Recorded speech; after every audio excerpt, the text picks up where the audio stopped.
여러분, 오늘 말씀의 제목을 다 한번 함께 읽어보도록 하겠습니다. 시작.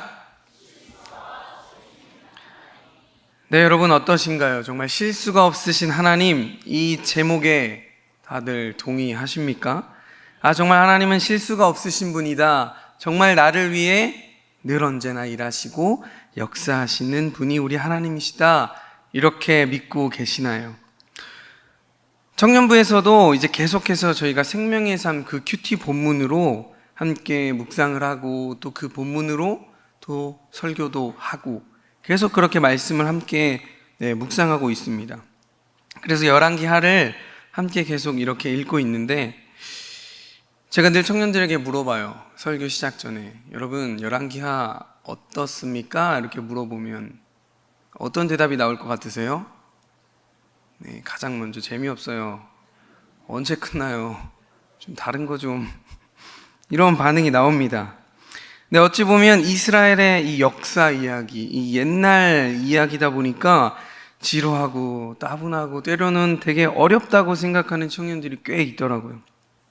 근데 그럴 수밖에 없는 것이 이 시기 가운데 뭐 몇십 년이 되거나 아니면 몇백 년에 걸친 그 역사를 사실 이 열왕기 상하 혹은 성경의 이 몇 권의 책으로 다 담아내기란 쉬운 일이 아니죠. 그러다 보니 내용이 굉장히 압축되어 있고 요약에 요약. 그러니까 전후 상황이나 그런 설명이 없고 갑자기 누가 등장합니다. 그래서 그 사람이 어떤 일을 하죠. 그리고 또 갑자기 어떤 사람이 나옵니다. 막 그렇게 돼서 막 왕조가 바뀌고요. 누가 누구를 죽이고 반란을 일으켰다. 그래서 그냥 정신을 딱 집중하지 않고 읽으면 도대체 이게 무슨 이야기지? 왜 갑자기 이 사람이 튀어나왔지? 이럴 수밖에 없습니다. 그리고 또 문화와 생활 방식이 전혀 다른 그 이스라엘의 역사를 지금 현재 대한민국에서 살아가는 우리가 이해하기란 또 쉬운 일이 아니죠. 그래서 요즘은 청년들에게 이 성경 이야기를 정말 옛날 이야기 하듯이 들려줍니다. 얘들아 잘 봐봐 이러면서 이때 이 사람이 있었는데 막 이렇게 얘기해줘요. 그래서 지난주 본문 말씀을 통해서 제가 오늘 이 똑같은 이 설교 제목, 실수가 없으신 하나님, 이거에 대해서 나눴습니다. 어떻게 보면 우리가 지금 묵상하고 있는 이 열왕기하뿐만 아니라 성경의 이 전체 메시지가 아마 실수가 없으신 하나님에 대한 이야기입니다. 그래서 청년들과 열왕기하 8장에 등장하는 그 엘리사 선지자를 지극정성으로 섬겼던 한 여인, 그 여인을 향하신 실수가 없으신 하나님의 계획하심과 일하심을 생각하고 또 은혜를 나누었습니다. 여러분, 이 한 여인이 엘리사 선지자를 극진히 섬겼습니다. 그래서 그 선지자가 이 엘리사 선지자를 위해서 성경에 보면 자신의 방 하나를 내어줍니다. 그래서 제가 청년들에게 물었어요. 자, 이 시대에 선지자하면 목사님인데 혹시 너희들 나를 위해 방 하나를 내어줄 수 있니? 청년들이 뭐라고 했을까요? 정말 쿨하게 그럼요, 당연하죠. 그 이야기를 듣고 저는 굉장히 당황했습니다. 왜냐하면 절대 못한다는 반응이 나와야 하는데 그냥 그럼요, 가능하죠, 이런 반응이 나와서 당황을 했지만 사실 어떻게 생각하면 정말 쉽지 않은 일이죠. 정말 어려운 일입니다. 자신의 집을 그분께 내어드린다는 것 자체가. 그러니까 엘리사가 얼마나 고마웠겠습니까? 그래서 여인에게 뭐든지 이야기하십시오. 제가 다 들어드리겠습니다. 제가 뭐든 해드리겠습니다. 그러니까 이 여인은 괜찮아요. 저는 전혀 필요한 것이 아무것도 없습니다. 그런데 엘리사의 이 마음은 아니었던 거죠. 그래서 자신의 사환, 그 종이었던 게하시와 막 이야기하던 중에 정말 이 가정에 무엇이 진짜 필요할까? 이야기하던 중에 이 여인에게 아이가 없다는 것을 알게 됩니다. 이 가정에 아이가 없다는 것을 알게 되죠. 그래서 엘리사는 하나님께 간구합니다. 저 여인에게 가장 필요한, 그리고 어찌 보면 너무나도 바라고 있었을 그 아이를 하나님 선물로 주십시오. 그랬더니 정말 기적과 같은 은혜로 정말 그 여인이 임신하게 되어 아이가 생겼습니다. 정말 이 일 자체도 하나님의 도우심, 기적과 같은 일이죠. 그런데 몇 년간 이 아이가 없어서 정말 우리는 안 되나 보다, 이제는 포기해야 되나 보다, 그러고 있었던 그때 정말 기적처럼 아이가 생긴 것이죠. 사실 이 여인은 엘리사의 말을 안 믿었습니다. 왜냐하면 생리학적으로 불가능한 일이기 때문에. 그래서 성경은 뭐라고 표현을 하냐면, 이 여인이 엘리사 선지자에게 저를 놀리지 마세요 라고 성경은 그렇게 기록하고 있습니다. 그런데 이 놀라운 일이 지금 이 여인에게 일어난 거죠. 그런데 또 더 놀라운 일이 일어나는데, 이 아이가 갑자기 죽게 됩니다. 그래서 이 여인은 곧장 엘리사 선지자를 찾아가요. 왜냐하면 이 일을 해결해 주실 분은 하나님밖에 없다라고 여겼기 때문이죠. 이 당시 이 엘리사 선지자를 찾아가는 이 여인의 심정이 어땠을까요? 정말 여러 가지 복잡한 마음이 있었을 것입니다. 하나님의 은혜로 아이가 생겼고 너무나도 기쁘고 감사했는데, 그런데 지금 이 아이가 죽은 거죠. 얼마나 마음이 복잡했겠습니까? 이 마음으로 이제 엘리사 선지자 앞에 딱 갑니다. 그래서 엘리사 선지자 앞에 엎드려서 무슨 말을 할 수 있을까요? 아무 말도 안 하는 거죠. 그냥 펑펑 우는 겁니다. 그냥 펑펑 울고, 다 울고 나서 이렇게 얘기해요. 왜 나에게 이런 고난을 주십니까? 언제 내가 아들을 달라고 했습니까? 왜 나에게 아들을 줘서 지금 내가 이렇게 힘들게 하십니까? 그런데 이 여인의 상황을 다 아셨던 하나님께서는 또 엘리사 선지자를 통해서 이 여인의 아들을 살려주십니다. 정말 기적과도 같은 일이 두 번이나 이 여인에게 일어난 거죠. 하나님께서는 하나님의 방법으로 정말 하나님됨을 이 여인과 이 아들에게 보이셨습니다. 그런데 이런 일이 여기서 끝이 아니에요. 성경을 계속 읽어보면 이제 이스라엘 땅에 기근이 있는데, 이 기근을 미리 알고 엘리사 선지자가 이 여인에게 이렇게 얘기해 줍니다. 이제 이스라엘 이 땅에 기근이 있을 건데 너는 다른 동네로 가서 그 기근을 피해라. 그렇게 권면을 해주는 거죠. 그랬더니 이 여인은 엘리사 선지자의 말을 듣고 블레셋이라는 그 동네로 가서 살게 됩니다. 그 땅에서 약 7년을 살았어요. 7년을 살고 이제 다시 모국, 고향으로 돌아오는 거죠. 돌아와 보니 많은 것이 변해 있었겠죠. 그런데 자신의 땅과 집, 모든 것이 다 다른 사람들이 살고 있는 것입니다. 고향으로 돌아오긴 했는데 집이 없는 거죠. 얼마나 당황했겠습니까? 사실 이 당시에 지금 우리처럼 주소가 있고 이렇게 정확히 측량을 해서 등기가 있었겠습니까? 아니면 부동산 정책이 막 그렇게 체계적으로 있어서 여기서부터 여기까지 네 땅, 여기서부터 여기까지 이런 게 있었을까요? 아무리 7년 전에 지금 여러분들이 살고 있는 이곳이 우리 집이었고 여기가 제 땅이었어요, 설명을 해도 말이 안 통하는 겁니다. 얼마나 억울했겠습니까?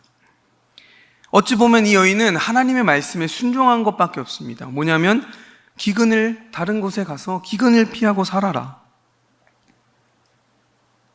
그 말씀에 네 하고 순종해서 다른 땅에 살다가 이제 다시 고향으로 돌아가라고 해서 고향으로 돌아가는데, 이제 하루아침에 길거리에 나앉게 된 신세가 된 거죠. 그래서 이 여인이 생각해낸 방법은, 이 억울함, 이 내 억울함을 호소할 사람은 왕밖에 없다. 그래서 왕을 찾아가요. 그런데 정말 신기한 일은 이제부터입니다. 딱 여인이 지금 왕에게 찾아가는 그 시기에, 그 타이밍에 왕이 누구와 함께 있었냐면 엘리사의 사환이었던 게하시와 이야기를 나누고 있는데, 그것도 어떤 이야기를 나누고 있냐면 지금 왕에게 내 집 좀 찾아달라고 호소하려고 나오고 있는 그 여인에 대해서 이야기하는 거예요.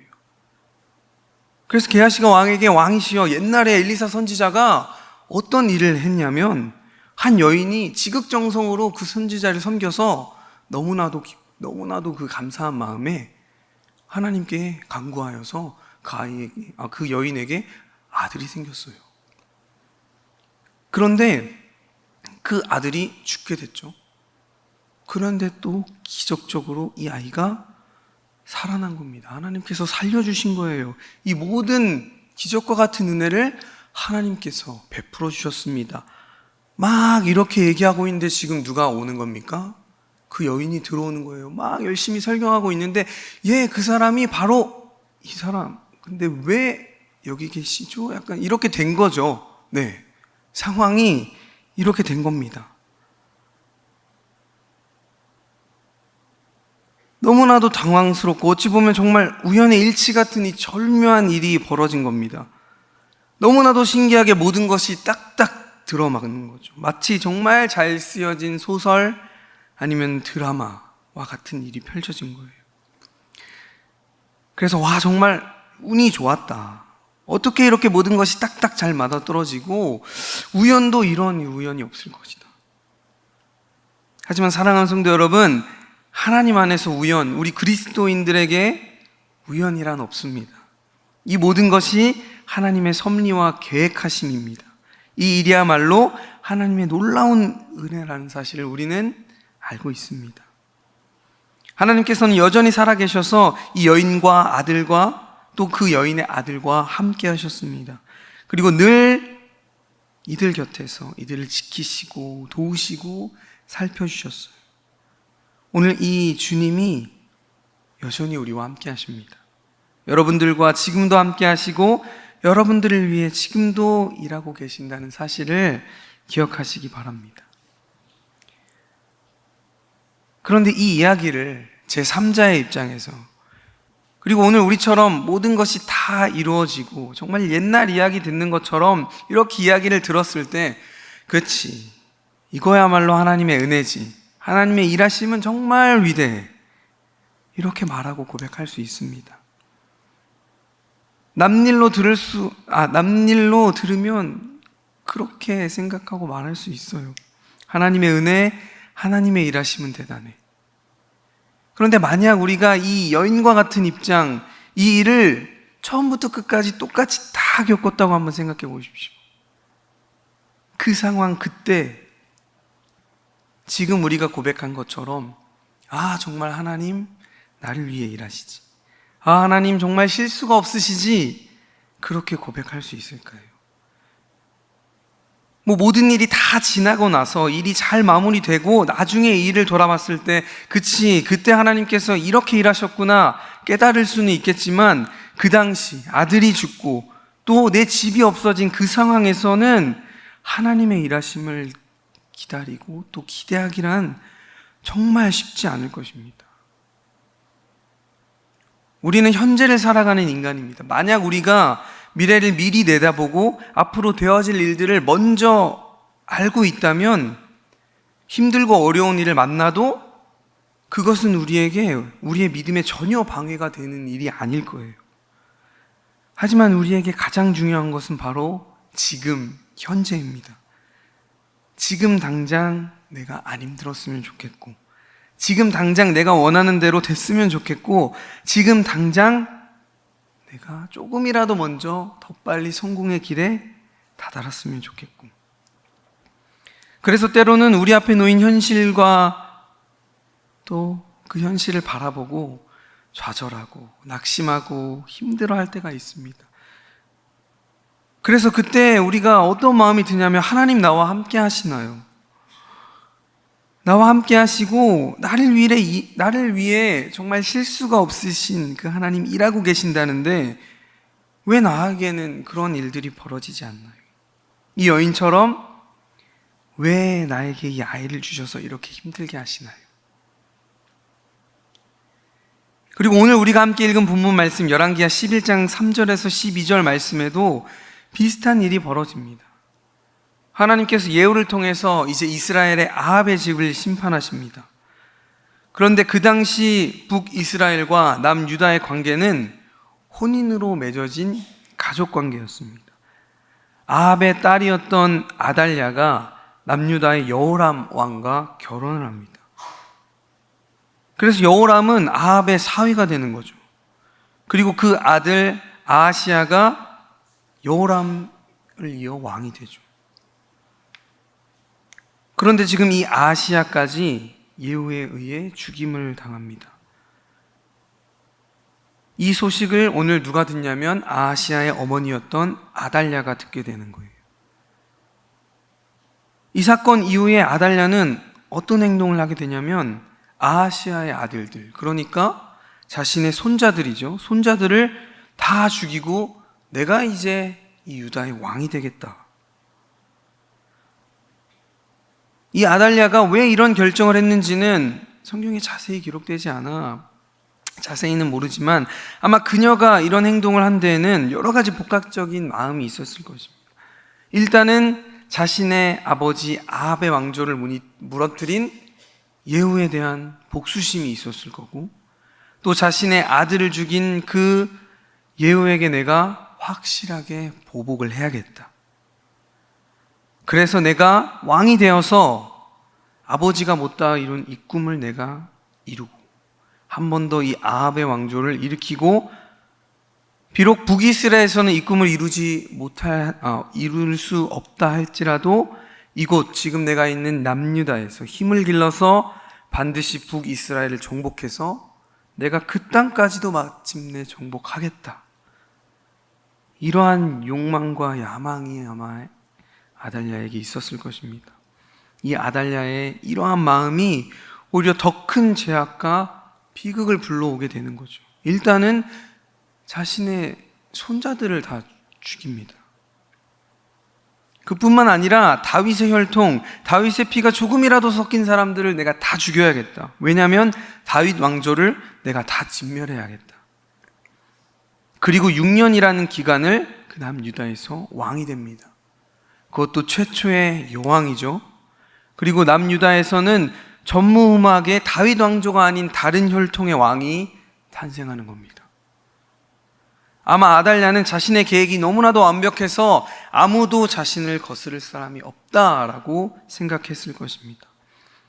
하지만 하나님은 하나님의 방법으로 하나님 되심을 아달랴에게, 그리고 유다의 온 백성들에게 나타내십니다. 아달랴는 자신이 다윗의 자손들, 그러니까 아하시야의 아들들을 내가 다 진멸했다, 완벽하게 다 제거했다 라고 생각했을 것입니다. 하지만 열왕기하 11장 2절 말씀에 요람 왕의 딸 아하시야의 누이 여호세바가 아하시야의 아들 요아스를 왕자들이 죽임을 당할 때 중에 빼어내어 그와 그의 유모를 침실에 숨겨 아달랴를 피하여 죽임을 당하지 아니하게 한지라. 그 상황 가운데에서도 하나님께서는 요아스를 남겨두셨습니다. 아달랴는 6년간 남유다를 통치합니다. 그 기간 동안 유다 백성들이 어떤 일들을 겪게 되었을까요? 일단 다윗 왕조의 모든 풍습 전통을 없애려고 많은 것들을 금하고 또한 새로운 것들을 요구했을 것입니다. 하지만 그 모든 것들은 하나님 보시기에 악한 일들이 대부분이었을 것입니다. 그러니까 자연스럽게 하나님과의 단절, 그리고 일상에서의 어려움이 찾아오고, 그래서 경제적, 사회적, 외교적으로 모든 면에서 어려움이 발생하고 하나님과의 단절이 일어났을 것입니다. 하지만 하나님께서는 이 6년의 기간을 그저 흘려보내는 시간으로 내버려 두지 않으셨습니다. 이 기간 동안 여호야다를 통해 요아스를 훈련시킵니다. 여호야다와 또 하나님 앞에 순종하는 자들을 6년 동안 어떻게 보면 인내하게 하셨습니다. 그리고 그 인내의 기간이 끝나자 하나님께서는 여호야다를 통해서 하나님의 일을 보이십니다. 아달랴를 몰아내고 무너진 그 유다의 다윗 왕조를 다시 세우시는 거죠. 만약 이 6년의 기다림, 인내하지 못하고 여호야다가 하나님께서 반드시 다윗의 자손, 혈통을 왕으로 세우겠다고 약속하셨으니까 이 약속의 말씀만 믿고 정말 무턱대고 반란을 일으키거나 혁명을 일으켰다면 지금 남유다의 역사는 바뀌었을 수도 있죠. 하지만 여호야다는 하나님의 때를 기다립니다. 그리고 그 기간 동안 요아스를 말씀과 신앙으로 양육합니다. 그리고 여호야다에게는 이런 믿음이 있었습니다. 아달랴를 통해 지금 이 현실은 하나님께서 원하시는 모습이 아니라는 것. 그리고 반드시 하나님께서는 하나님의 그 약속의 말씀을 성취하실 것이라는 그 믿음이 있었습니다. 그래서 하나님의 방법과 하나님의 때가 있음을 믿고 그 6년의 기간을 인내하며 버텼습니다.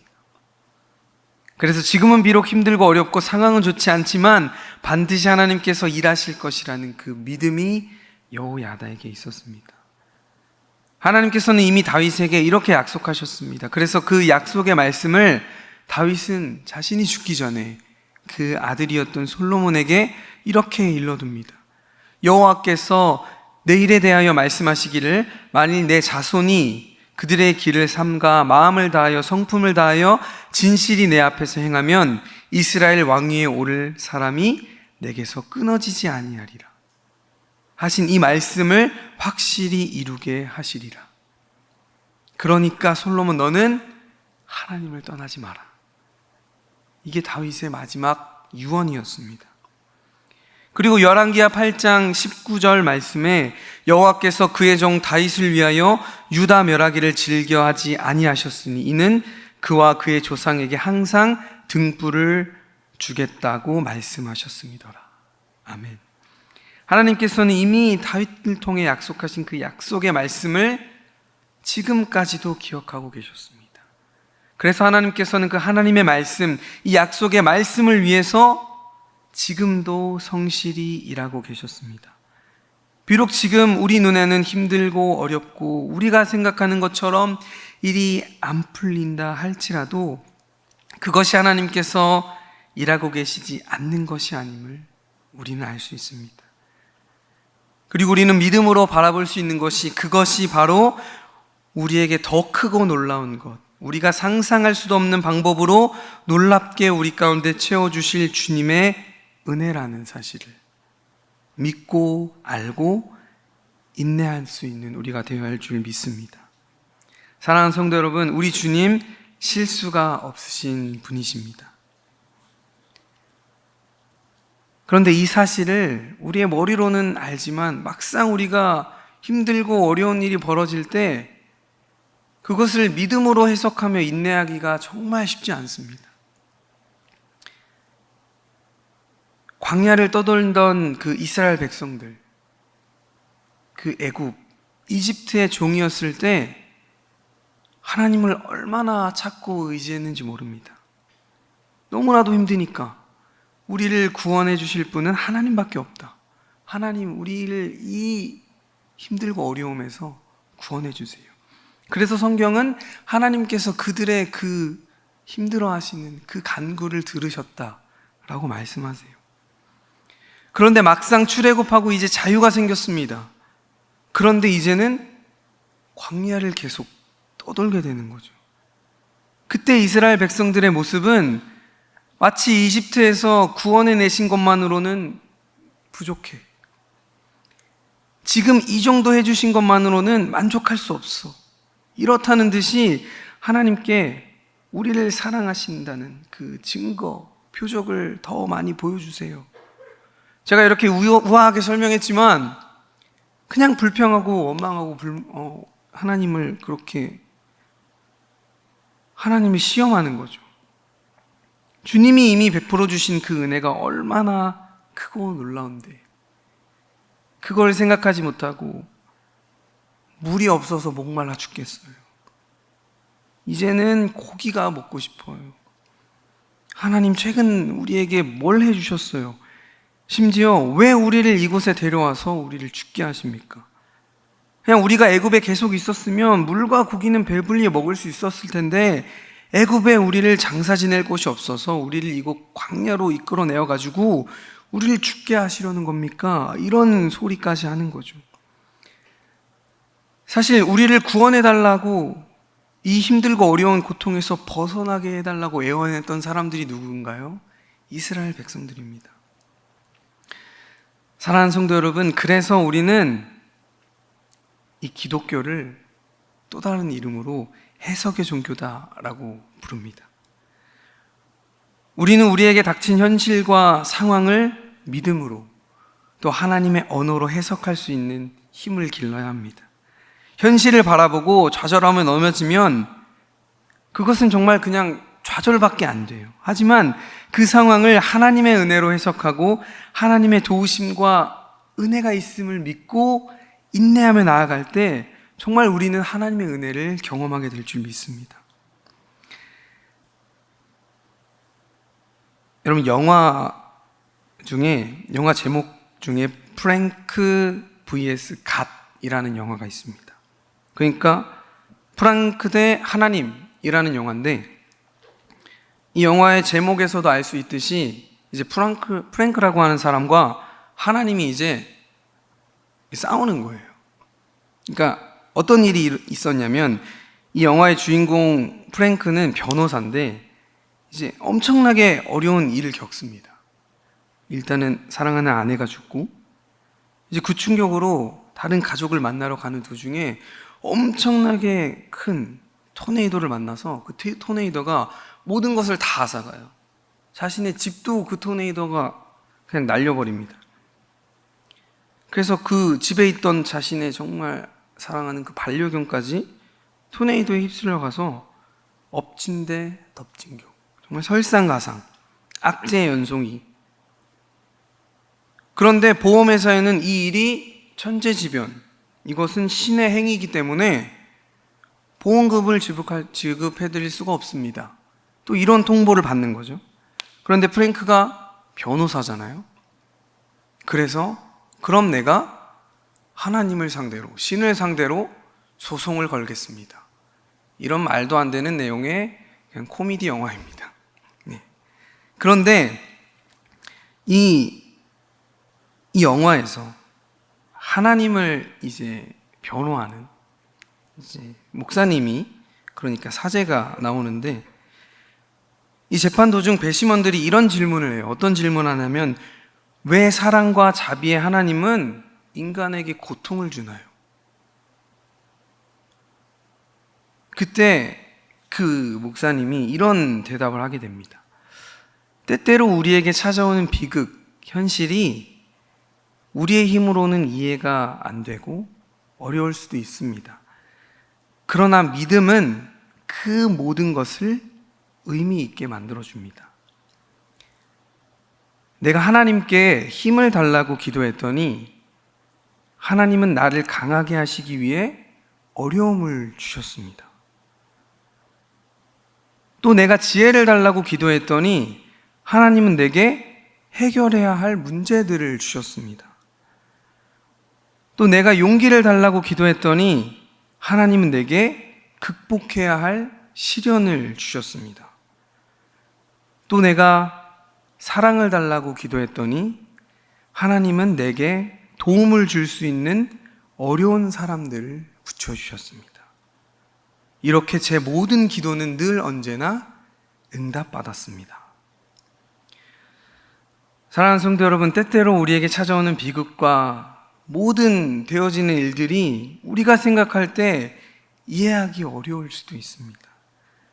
하지만 우리에게 실수가 없으신 하나님을 향한 그 믿음이 있다면 그 모든 일들은 우리에게 은혜이고 큰 의미가 있는 줄 믿습니다.